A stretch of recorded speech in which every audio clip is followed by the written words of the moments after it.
नमस्कार दर्शकों, स्वागत है आप सभी का हमारे इस YouTube चैनल एस्ट्रो सच पर। आज दोस्तों हम आपको जीवन की एक ऐसी सच्चाई के बारे में बताने जा रहे हैं जो अक्सर आपको कोई भी नहीं बताता है। ब्रह्मा जी अपने ही पुत्री के साथ क्यों की संभोग, इसके पीछे क्या कारण है। दोस्तों आप भी यह जानकर हैरान हो रहे होंगे, आखिर ब्रह्मा जी ने अपनी पुत्री के साथ ही ऐसा घिनौना काम किया, इसकी क्या वजह रही होगी जो तुम भी हैरान कह रहे होंगे। इस बात को सुनकर कृपया आप लोग ध्यान से देखें, आखिर ऐसा क्या कारण रहा होगा कि ब्रह्मा जी ने अपनी ही पुत्री के साथ संभोग किया। और दोस्तों यही नहीं, ब्रह्मा जी भगवान ने अपनी पुत्री के साथ शादी करके एक बच्चे को भी जन्म दिया। दोस्तों कई लोग यह भी बोलते हैं कि जब भी कोई व्यक्ति ब्रह्मा जी और सरस्वती के बारे में जानकारी जुटाता है तो गलती से भी अधूरी जानकारी जुटाने से उसके जीवन में परेशानियां आ जाती हैं। दोस्तों हो सके तो पूरी जानकारी देखना ताकि आपके जीवन में कोई परेशानी ना आए। आज हम ब्रह्मा जी से संबंधित 4 बिंदु पर बात करने वाले हैं जो कि आप भी जानने का कोशिश कर रहे हो। पॉइंट नंबर 1, ब्रह्मा जी और सरस्वती देवी के बीच क्या संबंध है। पॉइंट नंबर 2, ब्रह्मा जी ने अपनी पुत्री से विवाह क्यों किया। पॉइंट नंबर 3, ब्रह्मा जी को श्राप मिला।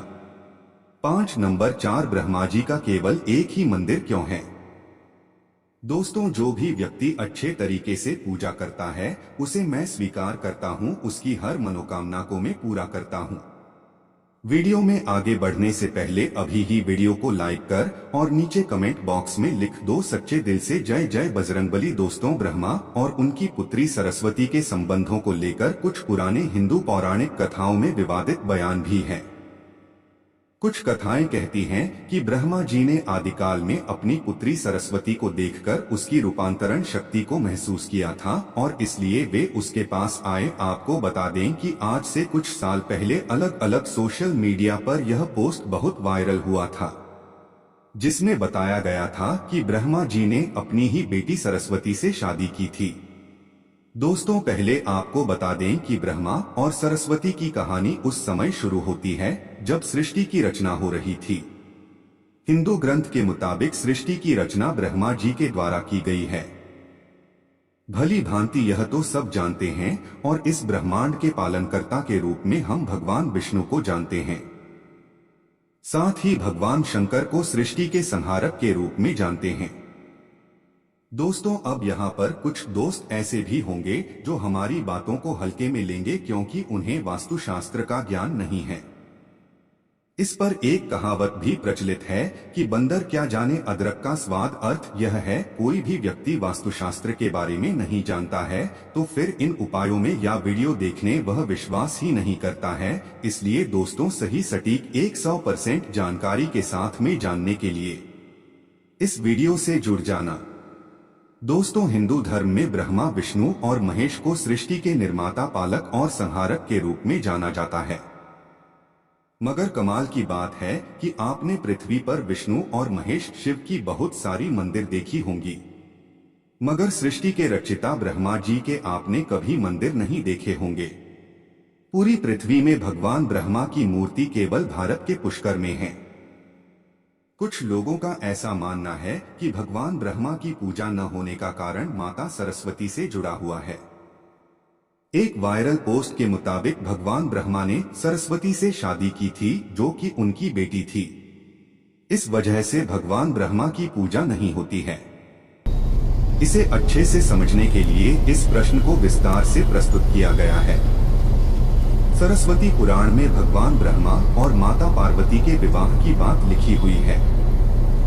इस प्रश्न के मुताबिक जब भगवान ब्रह्मा सृष्टि का निर्माण कर रहे थे तो सृष्टि के निर्माण के आगे जारी रखने के लिए ज्ञान की आवश्यकता थी। इस वजह से अपने मन से उन्होंने माता सरस्वती का निर्माण किया। सरस्वती की कोई मांग नहीं है, उनका जन्म भगवान ब्रह्मा के मन से हुआ है। सरस्वती को ज्ञान की देवी के रूप में जाना जाता है। भगवान ब्रह्मा ने सरस्वती के साथ साथ सृष्टि का निर्माण किया और सृष्टि के अलग अलग जीव जंतु, पहाड़, जंगल, नदी आदि का निर्माण किया। इस निर्माण प्रक्रिया के दौरान भगवान ब्रह्मा माता सरस्वती के रूप से आकर्षित हो गए। माता सरस्वती ज्ञान की देवी होने के साथ साथ रूप में भी बहुत सुंदर थी। मगर सरस्वती का जन्म ब्रह्मा से हुआ है। इस वजह से जब भगवान ब्रह्मा सरस्वती की तरफ मोहित हो गए तब देवलोक में उनकी बहुत निंदा हुई। हालांकि इन सब के बावजूद ब्रह्मा ने सरस्वती से विवाह किया और लगभग 100 साल तक पृथ्वी पर जंगल में निवास किया। दोस्तों, आपके पास अभी जितने भी काम है उनको साइड में रख दीजिए। ध्यानपूर्वक जो आपको बताया जा रहा है उसे देखिए और सुनिए। दोस्तों, पृथ्वी पर सरस्वती के साथ ब्रह्मा जब निवास कर रहे थे तब उन दोनों के जरिए मनु नाम के पुत्र का जन्म हुआ। आगे चलकर मनु की संतानें ही मनुष्य जाति के पनपने का कारण बनी। भगवान ब्रह्मा के इस व्यवहार के कारण देवलोक में यह निश्चय किया गया कि भगवान ब्रह्मा की पूजा नहीं की जाएगी, क्योंकि दिया सरस्वती ब्रह्मा जी कुशा। हिंदू धर्म की कथाओं की माने तो अपनी ही बेटी से शादी करने के कारण भगवान ब्रह्मा की सभी देवताओं ने बहुत आलोचना की और ब्रह्मा को उनके किए की सजा देने के लिए सभी देवता मिलकर भगवान शिव के पास गए और ब्रह्मा को सजा देने के लिए कहा। भगवान शिव सभी देवताओं की बात सुनकर बहुत क्रोधित हुए, इसलिए शिव ने ब्रह्मा के 5वें सिर को उनके धड़ से अलग कर दिया। दूसरी कथा की माने तो भगवान ब्रह्मा का 5वां सिर हमेशा बुरी बातों से भरा रहता था, इसलिए शिव ने ऐसे सिर को खत्म करना ही उचित समझा। दोस्तों, इसीलिए सेठ सेठानी की कई चीजों को और कई बातों को अनदेखा करता था। वह सेठ इसलिए अनदेखा करता था ताकि पति पत्नी में वह प्रेम और व्यवहार बना रहे। एक दिन की बात है दोस्तों, राजा और रानी अपनी छत के ऊपर खड़े होकर अपने नगर का नजारा देख रहे थे और वह राजा और रानी देखते हैं कि उनके पूरे राज्य में अंधेरा था, लेकिन सिर्फ एक सेठ और सेठानी का ही गांव का घर था जहां दीपक जल रहा था। दोस्तों, तब राजा रानी से बोलता है कि देखो सेठ और सेठानी में कितना प्रेम है। सभी के घरों का दीपक बुझ गया है, लेकिन सेठ और सेठानी के घर का दीपक अभी भी चल रहा है। इसका मतलब यह है कि सेठ और सेठानी में बहुत ही ज्यादा प्रेम है। तब रानी अपनी राजा से बोलती है कि महाराज, सेठ और सेठानी में जो भी प्रेम है वह सेठानी समझदार है, इसलिए सेठ के घर में प्रेम है। दोस्तों, जब राजा रानी की बात सुनता है तब राजा बोलता है कि नहीं महारानी, यहाँ पर सेठ ज्यादा समझदार है, इसलिए उनके घर में कभी भी लड़ाई झगड़ा नहीं होती है। दोस्तों, रानी बोलती है कि सेठानी समझदार है, राजा बोलते हैं कि नहीं सेठ समझदार है। दोस्तों, सेठ और सेठानी की बात को लेकर राजा और रानी में बहस होने लगा। तब राजा बोलता है कि हमें बहस करने की जरूरत नहीं है, क्यों ना हम दोनों का एक परीक्षा में जो पास होगा वही समझदार होगा। राजा और रानी अपने बात से सहमत हो गए और उन दोनों की परीक्षा लेने के लिए तैयार हो जाती है। दोस्तों, तब राजा अपने महल में जाता है और अपनी दासी को बुलाता है और वह दासी से बोलता है, उस सेठ के पास जाओ और जो प्रश्न में तुमसे बोल रहा हूँ वह तुम सेठ को बोलना। भड़ासी बोलती है, ठीक है महाराज। मद्रासी राजा की बात सुनकर सेठ के पास जाती है। उसी समय ही सेठ की पत्नी बाजार गई थी कुछ सामान लेने के लिए। दोस्तों, तो वह राजा की दासी सेठ से बोलती है कि सेठ जी, मैं राजमहल से आया हो, राजा साहब ने मुझे भेजा है। दोस्तों, वह सेठ उस दासी को बोलता है कि बताइए मैं आपकी क्या सेवा कर सकता हूँ।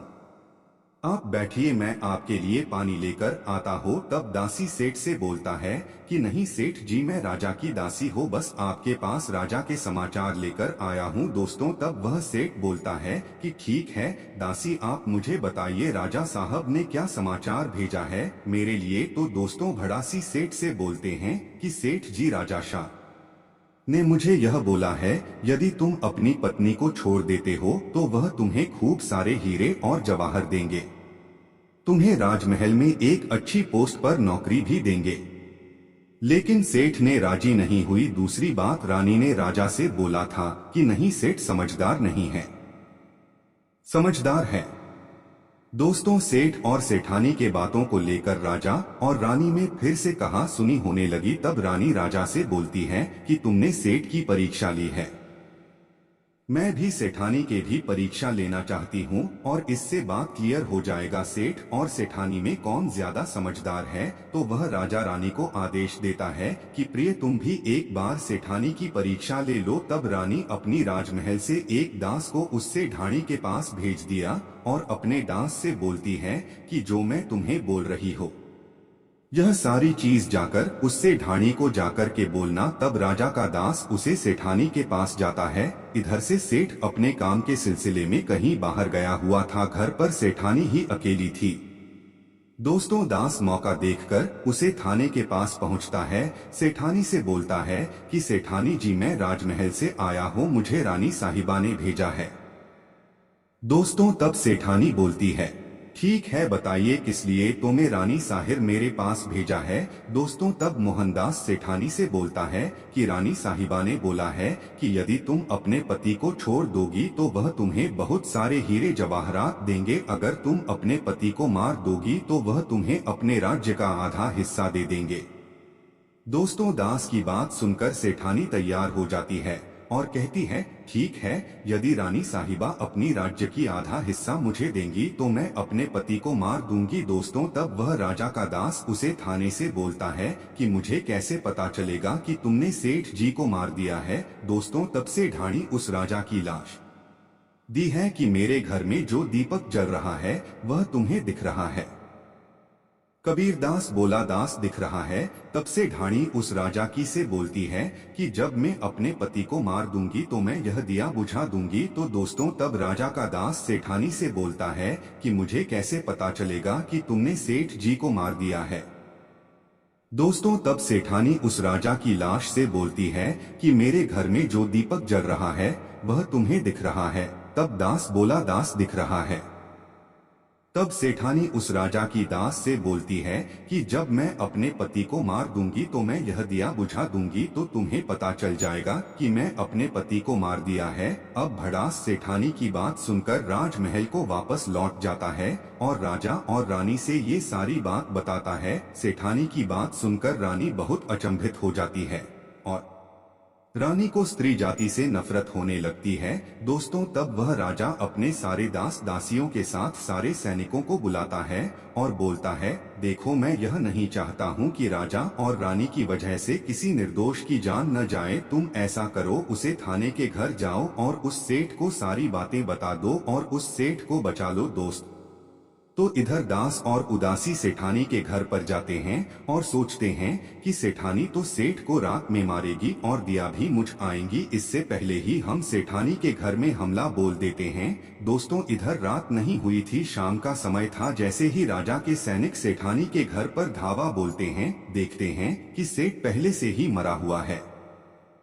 दोस्तों तब राजा और रानी के दास दासी उस सेठानी से बोलते हैं सेठ जी तो मरा पड़ा है, लेकिन सेठ को तो तुम्हें रात में ही मारने के लिए बोला गया था। दोस्तों तब वह सेठानी जी उस दास और दासी से बोलती है कि सेठ को तो मुझे मारना ही था, रात में तो मुझे दिया बुझाना था, इसलिए सेठ को मैंने दिन में ही जहर देकर मार दिया है। अब मेरा काम है दिया बुझने का। दोस्तों वह सैनिक उल्टे पा कि उस सेठ के घर से राजा के दरबार में भागे भागे जाते हैं और राजा को सारी बातें बताते हैं। दोस्तों राजा क्रोध से आग बबूला हो जाता है और उसको स्त्रियों से घृणा होने लगती है और वह अपने सैनिक को भेजता है कि उसे सेठानी को बंदी बनाकर लाए। तब राजा के सैनिक उस सेठानी को बंदी बनाकर राजा के राज दरबार में पेश करते हैं। दोस्तों तब वह राजा उसे सेठानी को कारावास में डलवा देता है और वह राजा समस्त स्त्री जाति से नफरत करने लगता है। दोस्तों वह साधु इस कहानी को गांव के उस आदमी को सुनता है। तब साधु ने उस आदमी से बोलता है अब तुम्हें समझ में आ गया होगा स्त्री की वह कौन सी 3 चीजें हैं जो हर कोई पुरुष को देखना चाहिए।